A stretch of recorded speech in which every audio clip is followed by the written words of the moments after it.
Fala aí pessoal, tudo bem com vocês? Para quem ainda não me conhece, sou o professor Antônio da escola AJCEL.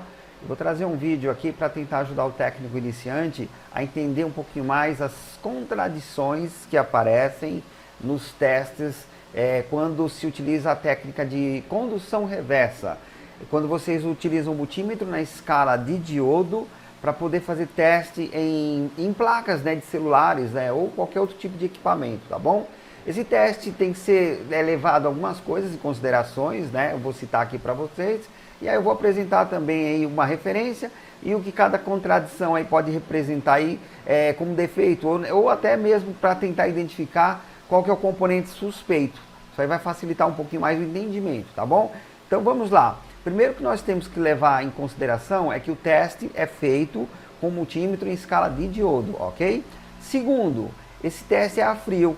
Quando eu falo de teste a frio, é porque eu não necessito de nenhum tipo de alimentação da placa, tá? O multímetro já faz isso, tá? Então eu não vou utilizar a fonte de bancada, não posso utilizar a bateria do meu celular, então vocês já desconectem a bateria quando for aplicar esse teste, e também não alimentem através do cabo USB, tá bom? Então é um teste totalmente a frio. O multímetro é quem vai buscar aí algumas referências. Nós vamos trabalhar com uma referência. É sempre bom vocês pegarem uma referência já de uma placa boa, utilizar uma placa de espelho ou utilizar uma referência de alguma dessas ferramentas aí, desse software de apoio, né, de esquemas elétricos, né, como a Wuxing, DZKJ, ZXW. Algumas delas trazem valores, né, em escala de diodo para vocês utilizarem como referência, tá bom? Outra coisa, o teste ele pode apresentar uma tolerância, né, para mais ou para menos, de 25% a 30%. Né, também pode se apresentar diferença em função do multímetro que foi utilizado para fazer o mapeamento. Tá? Algumas ferramentas utilizam Fluke. Né, o multímetro é considerado universal na eletrônica e que foi utilizado para criar algumas referências, né, por exemplo, na Wuxing. Então, se o seu multímetro não bater, não se preocupe, não precisa cravar, basta que os valores fiquem aproximados, ok? Então, vamos lá. Bom, o multímetro na escala de diodo, ele se comporta como uma fonte, onde ele vai injetar uma tensão aí de 3 volts nessa malha. Deixa eu só posicionar melhor essa câmera aqui, que ela está ficando na frente aqui do meu notebook, do meu computador. Bom, vamos lá. O multímetro, quando usado em escala de semicondutor, se comporta como se fosse uma fonte e injeta 3 volts na malha. A corrente será consumida por essa malha, vai atravessar alguns componentes, alguns semicondutores, e o multímetro vai apresentar um valor em queda de tensão. É parecido com aquela situação da zona de barreira, zona de deflexão, né, onde um diodo semicondutor é polarizado de forma direta, né, e para que ele conduza, ele precisa ali reter de 0,5 a 0,7 volts, né, ou de 500 a 700 milivolts. É mais ou menos isso, tá? Por isso que o teste é dedicado ao semicondutor, mas todos os componentes analógicos que participam da malha que está sendo testada vão influenciar aí no resultado desse teste, tá bom? Bom, nesse caso, o valor que fica no multímetro será o contrário do valor da quebra do diodo, né, da quebra da barreira de deflexão. Esse valor, na verdade, representa uma sobra de tensão que foi enviada pelo seu multímetro. Nós colocamos ali 3 volts, circulou uma corrente e gerou-se uma queda. Então, o que sobra é o que vai ser utilizado aí como referência, ou é o que vocês vão utilizar para dizer se existe defeito e que tipo de defeito que esse número representa, tá bom? Bom, também vale destacar que para haver queda de tensão é preciso que a corrente circule, e para que a corrente circule é necessário que o circuito esteja fechado. Então, por essa razão, a ponta vermelha tem que estar conectada lá no seu GND, e é a ponteira vermelha, aliás, é a ponteira preta quem vai fechar o circuito. A partir do momento que vocês têm lá um GND e tem a outra ponteira numa malha positiva, aí vocês têm uma condição aí de circuito fechado. Aí nesse momento a tensão injetada vai fazer circular uma corrente, e aí vocês vão ter uma referência ali para trabalhar, ok? Uma outra dica, né? Já foi citado, mas eu vou repetir. É bom repetir para fixar. Use sempre, principalmente quem está começando, uma placa de espelho como essa aí que eu coloquei. É importante vocês terem valores de referência para que os números que surgirem ali no seu multímetro possa ser utilizado, possa ser dito se ele é bom ou se ele representa um defeito, tá bom? Então, se vocês tiverem duas placas, uma ruim e uma boa, peguem valores da boa e depois comparem com a outra com defeito, tá bom? Onde aplica-se esse teste? Vocês podem aplicar em qualquer lugar da placa, tá? Desde que exista semicondutores e componentes analógicos, vai circular corrente e vai ser possível gerar algum tipo de número. Vou dar um exemplo. Vocês têm aí uma situação que, por exemplo, uma câmera de um smartphone parou de funcionar. Aí vocês já fizeram o básico, né? Que é testar com outra câmera, testar o software, viram se não é questão de aplicativo, né? Reconectaram essa câmera, enfim, fizeram tudo para que essa câmera funcionasse e não obteram sucesso. Aí nós vamos ter que analisar a placa. Onde que vocês vão começar a fazer a análise? Façam a partir do conector FPC da câmera. Identifiquem lá os terminais e comecem por ali. Façam primeiro um mapeamento de um conector FPC de uma placa que não apresenta mau funcionamento, defeito de câmera. Anotem os valores e depois repitam o teste na placa que apresenta o defeito. A malha que apresentar alteração será considerada aí a nossa malha defeituosa ou suspeita. E aí depois nós vamos rastrear essa malha, ver quais os componentes participam e aí sim os valores que vocês encontrarem no multímetro vão me dizer qual componente tem a ver com o defeito que eu encontrei, observando a contradição, né, no número, tá bom? Então é exatamente isso. Esse teste não indica exatamente a saúde de um semicondutor. O teste ele mostra o caminho percorrido e o seu consumo. Na sequência, nós vamos utilizar um valor como referência e vamos estudar essas contradições. O teste poderá ser feito em qualquer parte de qualquer placa que contenha semicondutores, tá bom? Sempre é importante frisar, não é um teste feito para um conector FPC. Você pode colocar em qualquer lugar. Se você tem lá um PMIC, que você tem uma suspeita que em torno dele tenha um componente que esteja se apresentando numa malha defeituosa, faça por ali. Se o problema é de carga, né, se você tem lá um conector USB que precisa ser testado, faça no conector USB. O importante é entender os números, rastrear a malha, identificar os componentes que participam dessa malha e saber utilizar as alterações, tá bom? Vamos lá.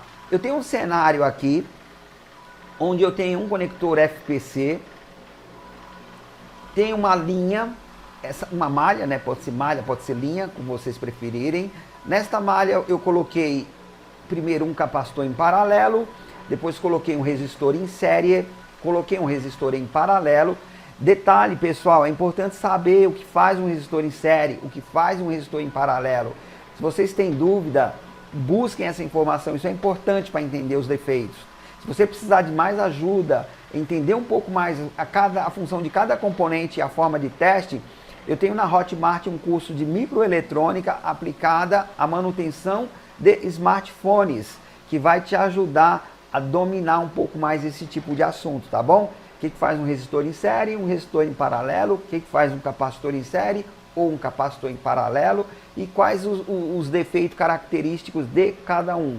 Bom, na sequência da minha linha, eu tenho um indutor, que é uma bobina, depois eu coloquei um diodo em série, mais um capacitor em paralelo, um capacitor de acoplamento em série, um diodo em paralelo, pode ser um Zener, aí vem um CI, um circuito integrado, aí a linha passa pelo CI, e do outro lado do CI eu capturei o GND, que é o circuito integrado para que a malha se feche, para que ele funcione, ele também precisa conter aí o terra, né? Então no GND, aí eu coloquei lá para baixo, para a gente poder ligar a ponteira vermelha do nosso multímetro, tá bom? O multímetro já está na escala de diodo e eu já tenho um cenário aí que precisa ser fechado. Bom, vamos lá. Agora eu vou colocar a ponteira preta do meu multímetro em um dos terminais do conector FPC. Eu vou começar o teste por ele. E aí vamos imaginar que nesse teste a corrente circulou e o multímetro capturou um valor de referência. Veja que no meu multímetro o número apresentado é 567. Esse valor é dado em tensão, é milivolt, tá bom?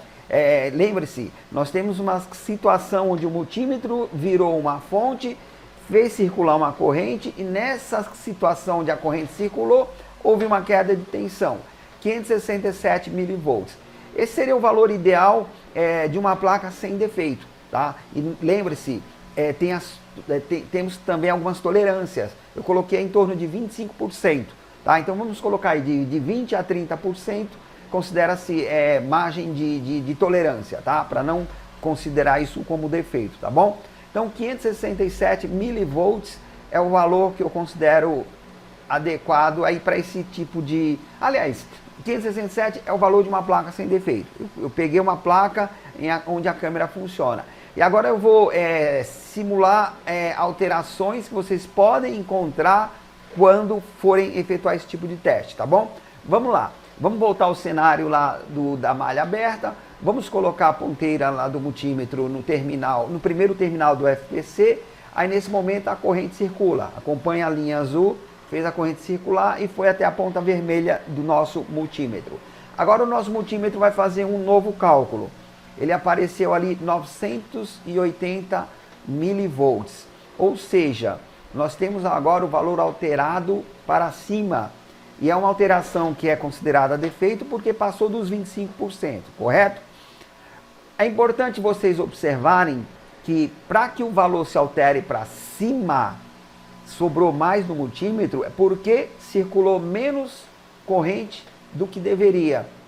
E o que poderia fazer circular menos corrente seria o aumento da resistência. A malha agora ela está com mais resistência do que ela deveria ter. Então o que nós temos aí? Uma situação onde daqueles 3 volts que o multímetro injetou na malha, ele gastou quase 2, um pouquinho mais de 2, e sobrou quase 1 volt, 980 milivolts, né? Então, se está sobrando, é porque a corrente não está deixando consumir a tensão que precisaria ser consumida. Então, isso é por um aumento de resistência na malha. E quem nesse cenário poderia ser causador desse aumento da resistência? Bom, o único componente que tem a característica de, em caso de defeito, subir a resistência, é o próprio resistor. Então nós vamos nesse tipo de situação desconfiar de um resistor em série. Então aquele primeiro resistor que vocês estão vendo aí na tela é um resistor em série, pode ser a causa do aumento da resistência na malha. E lembre-se que a resistência ela é inversamente proporcional à passagem da corrente. Se eu aumento a resistência, circula menos corrente. E circulando menos corrente, me sobra mais no nosso multímetro, tá bom? Então sempre que vocês pegarem a situação onde o valor está alterado para cima, comecem a desconfiar de um resistor em série. E aí qual seria o próximo passo?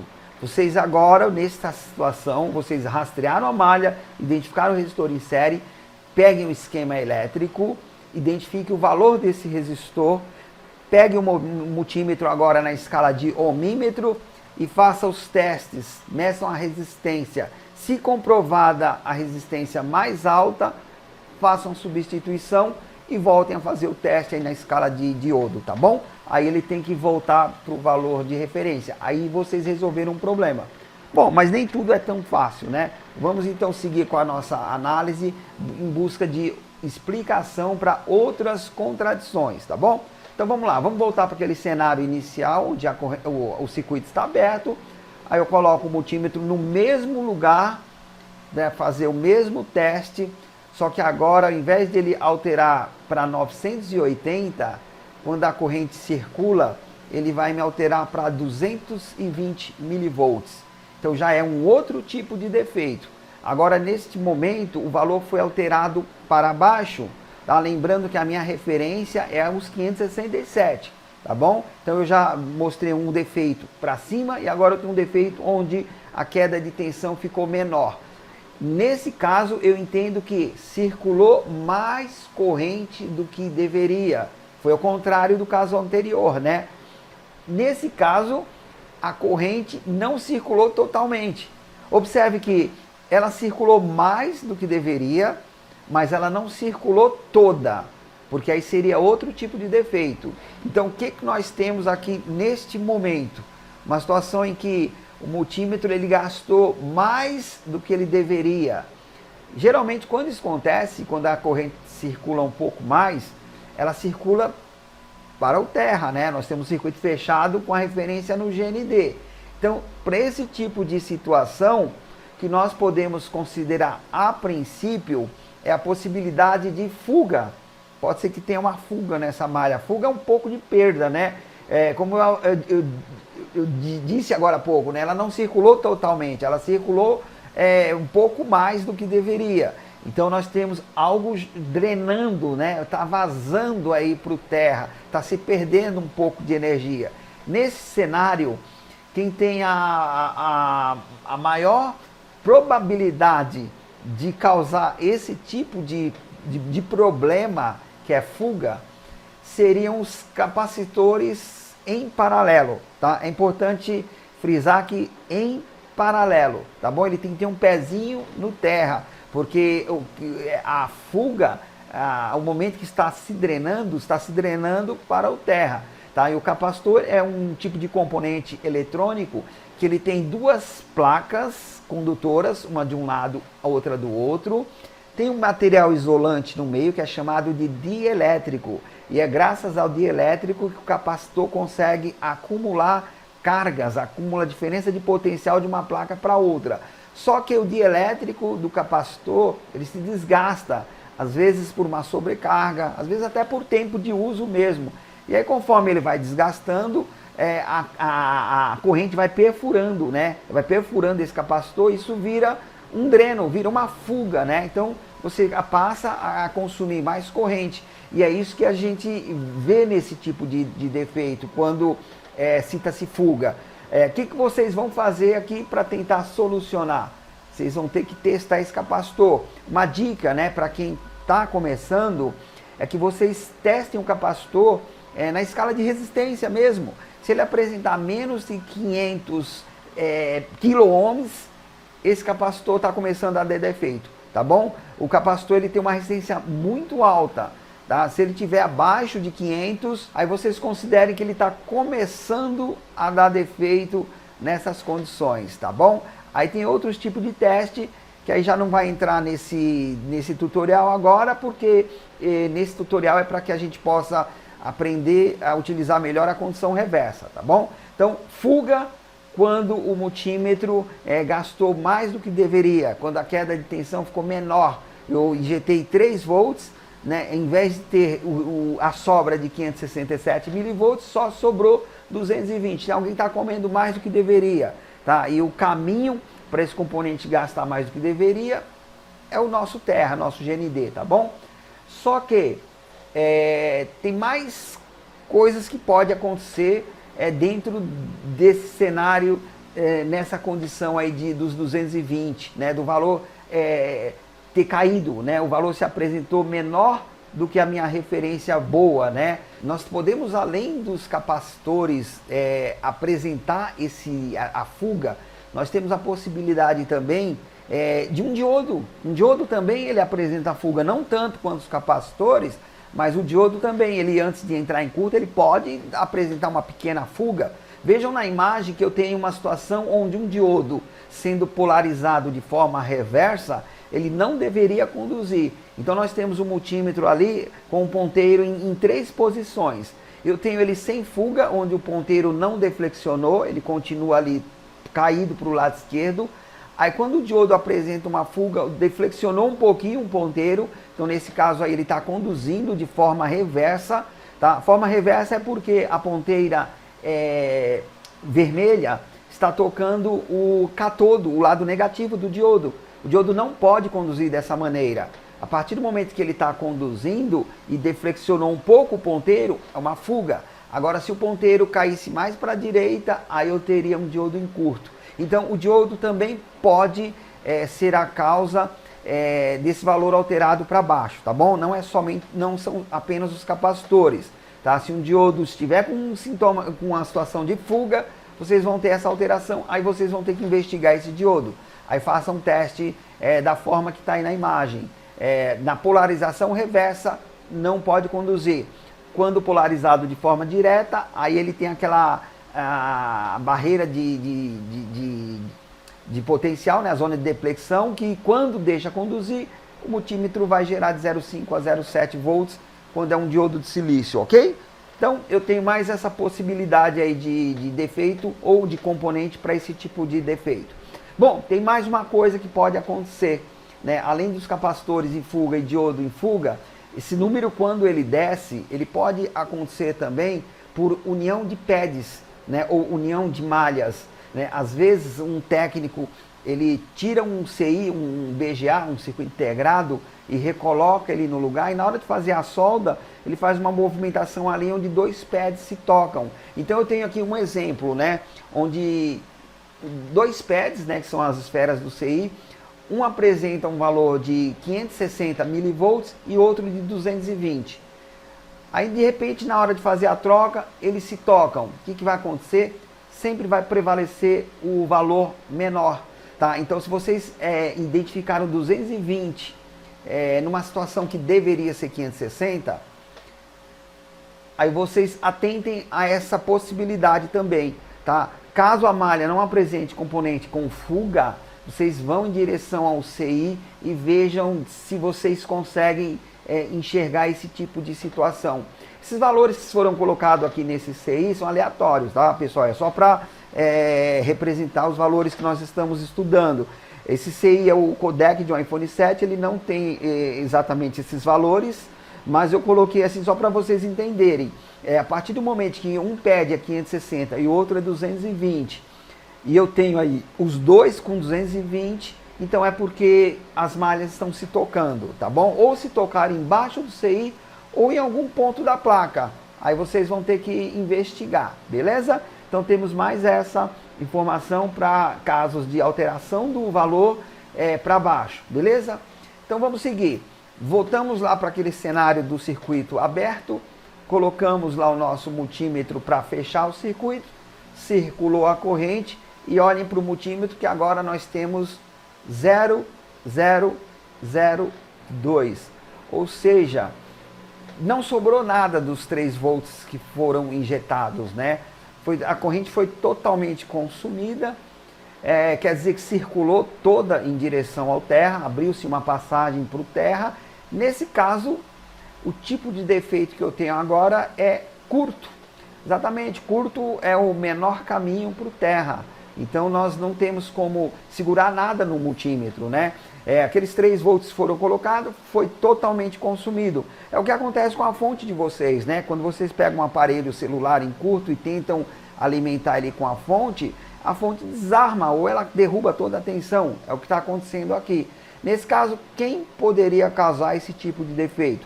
Bom, voltamos a suspeitar dos capacitores em paralelo. Colocamos ele aí como principal suspeito, porque capacitores são os mais problemáticos na questão curto, né?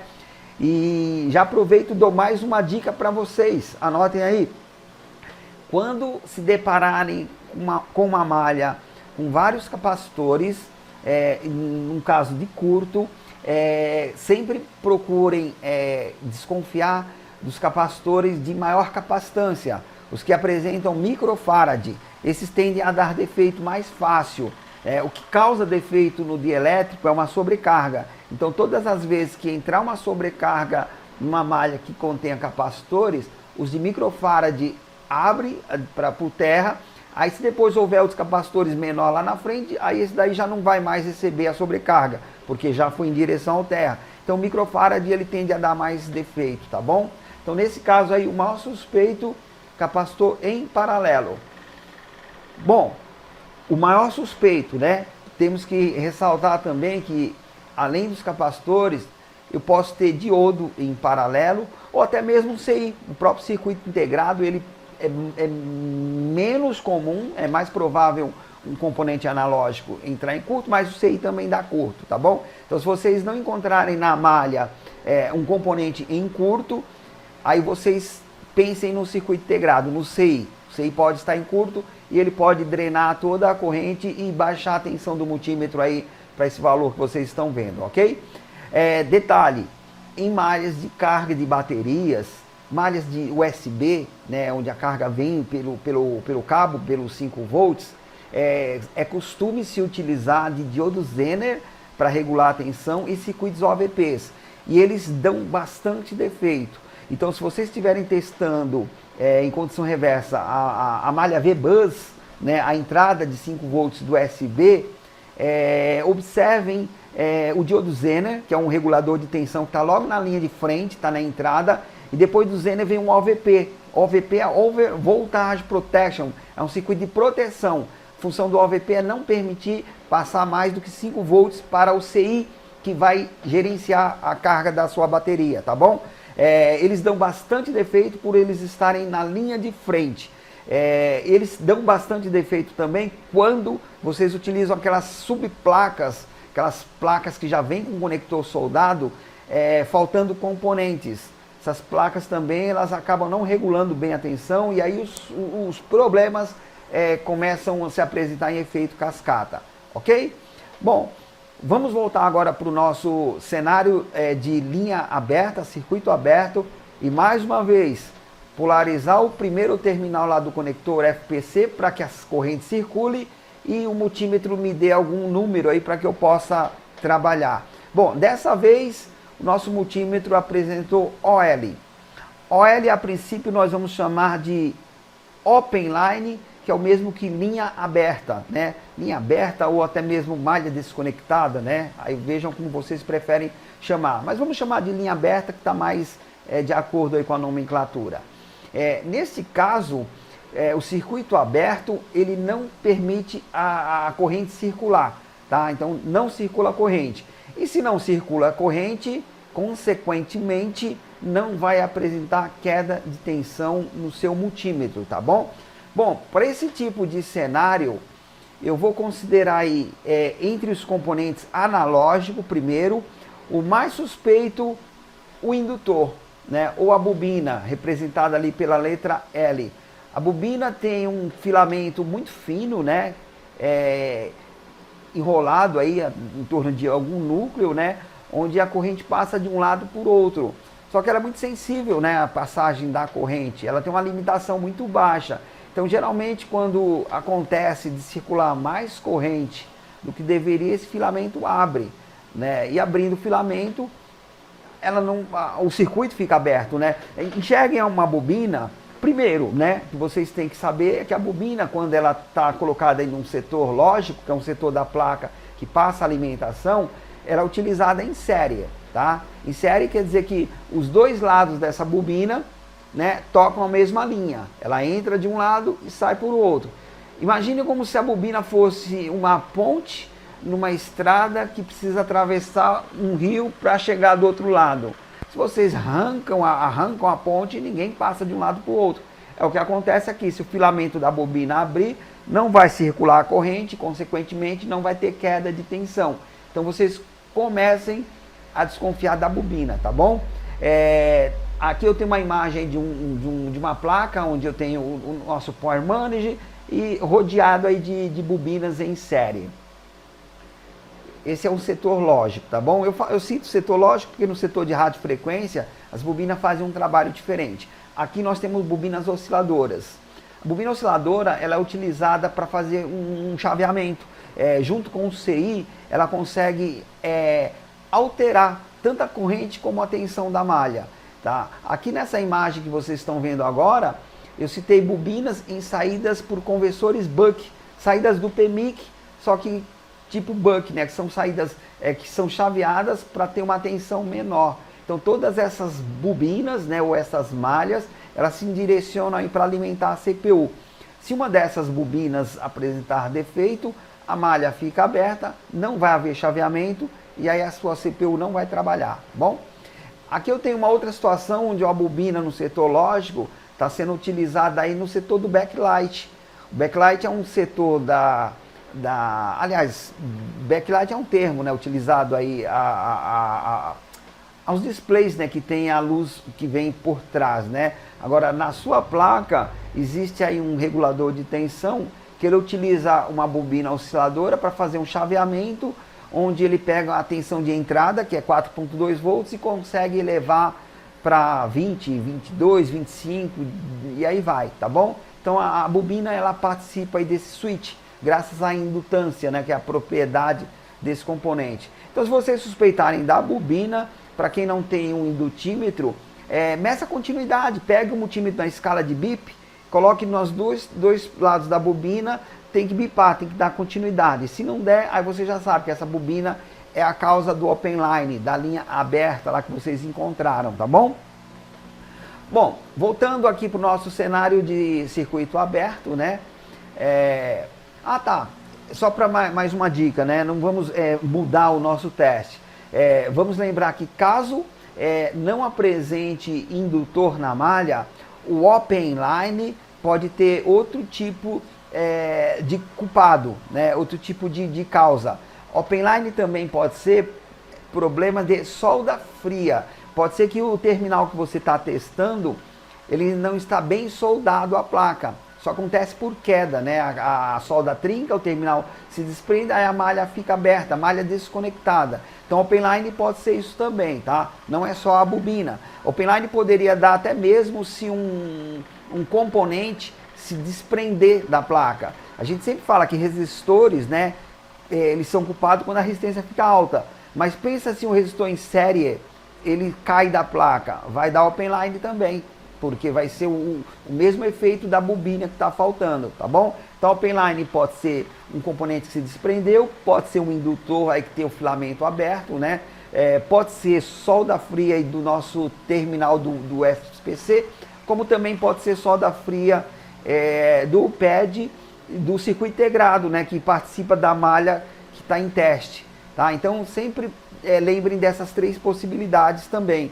E dependendo do histórico do defeito, se o seu cliente te afirmar que foi após queda que o problema se apresentou, aí você reforça ainda mais a suspeita em cima da solda fria, tá? Aí vocês têm as técnicas aí para reflow, rebaule, para poder corrigir esse tipo de defeito, tá bom?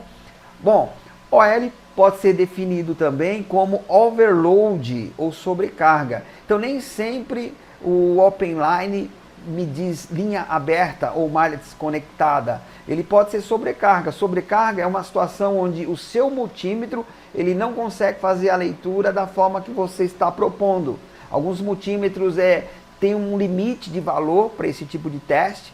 Às vezes o valor até apresenta num outro multímetro, por exemplo, valores mais altos, 1900, 2000 e pouco, alguns não chegam, aí ele dá open line, tá? Que aí a gente pode também chamar de overload, sobrecarga. Então nós temos aí algumas variações para o OL, tá? Para que vocês tirem esse negócio de open OL apenas bobina, apenas o indutor, tá? Então tem mais possibilidades aí de OL acontecer nesse teste. OL pode ser também uma malha de tensão negativa. As malhas de tensão negativa são aquelas que o valor fica muito alto, né? E a forma como vocês estão propondo o teste, o multímetro não consegue capturar. Nesse caso, aí vocês vão voltar as ponteiras do multímetro na posição original, tá bom? Sempre que vocês identificarem esse tipo de situação, onde a malha é negativa, faça o teste invertendo as ponteiras aí por modo tradicional. Aqui eu tenho na tela uma situação onde eu tenho uma malha de 4.4 volts negativa que alimenta o conector FPC da tela. Tensão negativa para esse caso é para poder ajustar o brilho, né, da sua tela, tá bom? Quem fornece a tensão negativa é um inverter, né? É um CI, é um regulador de tensão, que ele utiliza também de bobinas e capacitores para conseguir fazer essa tensão negativa aí se apresentar. Então, OL também pode acontecer de estar relacionado a uma malha negativa e o seu multímetro não ser capaz de fazer a leitura. Aí nós temos que representar como overload, sobrecarga. OL também, pessoal, pode se apresentar devido a malha apresentar um resistor em série e a resistência dele ser muito alta. Ou também pode ser que vocês encontrem uma situação de OL, que aí já não representa defeito, porque nessa linha em teste, nesta malha, existe aí um capacitor em série, um capacitor de acoplamento. Tá? Então, nesses dois tipos de situações, onde a resistência é muito alta, ou o capacitor está em série, aí vocês não considerem OL, aí vocês rastreiem a malha, identifiquem os componentes e façam um teste do outro lado do componente. Aí vocês conseguem tocar o CI, porque o lado esquerdo, né, nós temos a malha sendo tocada a partir do conector FPC. Aí se ela não circular através do CI, o multímetro não vai fazer a leitura de queda de tensão. Então vocês joguem o teste mais para frente, tá bom? Resistência alta ou capacitor de acoplamento. Capacitor de acoplamento é aquele que se encontra em série, tá? Vocês já sabem que o capacitor, ele tem aí o seu dielétrico que isola a tensão contínua, tá? Ele não permite. Quando vocês têm um capacitor de acoplamento, a função dele é barrar a tensão contínua, mas ele permite que uma frequência passe. Porque quando um circuito integrado manda comunicação para outro, ele vai utilizar uma frequência. E essa frequência, ela precisa passar. E por que ela passa? Porque a frequência, ela vem de forma alternada. Então, frequências altas ou corrente alternada passa pelo dielétrico do capacitor. Tensão contínua, barra, e o multímetro, quando usado em escala de diodo, está aplicando 3 volts de tensão contínua. Não passa pelo capacitor de acoplamento, não segue em direção ao CI e não gera queda de tensão, tá bom? Então vejam aí nesse cenário que eu tenho um CI que está trabalhando com uma tensão de 5 volts, outro CI da direita com 1 volt. Se esse capacitor desse defeito, o que ia acontecer? Nós teríamos aí um problema, né? Porque os 5 volts ia passar para o CI que trabalha com a tensão menor e ele não ia funcionar, ele ia dar defeito, tá bom? Então a gente pode também enxergar esse capacitor de acoplamento numa função onde ele divide a tensão. Ele deixa a tensão de 5 volts parada de um lado, deixa a tensão de 1 volt do outro, e o que passa entre ele é a frequência, né? E a frequência que traz os dados, né? A informação aí que o circuito integrado necessita para poder trabalhar. Bom, aqui para finalizar essa aula, né, eu deixei aí aqueles valores que nós vimos, onde um é correto e os outros apresentam as contradições, né, os valores aí que representem defeito. Eu espero que de alguma forma isso possa contribuir aí pro aprendizado de vocês, né, técnicos iniciantes aí no teste em condição reversa. Outra coisa, não é apenas o teste de condição reversa que vocês têm que conhecer, tem muitos outros. O teste de condição reversa, ele não identifica tudo, ele ajuda bastante, mas tem malhas que a condição reversa, ela não te diz, né, que representa um defeito ou não. Aí é onde entra outros tipos de teste ou outros tipos de ferramenta, né? Por exemplo, o osciloscópio. Se vocês pegarem uma malha de dados, uma malha digital, a condição reversa só vai mostrar que existe uma conexão feita de alguma maneira, mas o que prova os dados, né, aí já seria outro tipo de equipamento, tá bom? Então é isso, espero que esse vídeo aí possa contribuir com a formação de vocês e siga a gente aí no canal, né? Continue seguindo a gente aí para que eu possa, continue nos seguindo aí para que eu possa estar colocando mais coisas novas aí para vocês. E muito obrigado e até o próximo vídeo e tamo junto.